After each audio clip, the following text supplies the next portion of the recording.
Wizara yetu ya elimu imefanya assessment na imetoa taarifa kwamba Sangalo Institute of Science and Technology iko na vifaa.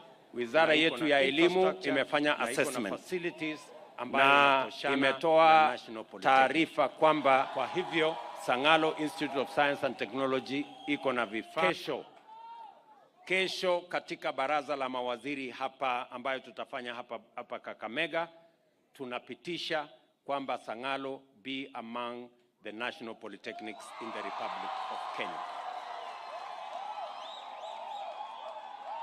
Na mbali na upgrade ya Sangalo, ndio nimesema mbali na hiyo upgrade ya Sangalo kuwa national polytechnic, tutajenga barabara ya lami, tutawapatia facilities ya computer na pia tutawapatia facilities ya hostels, ndio college hiyo iweze kuhandle facility na elimu ambayo itafaidi wananchi wa sehemu hii na vile vile ifaidi taifa letu la Kenya.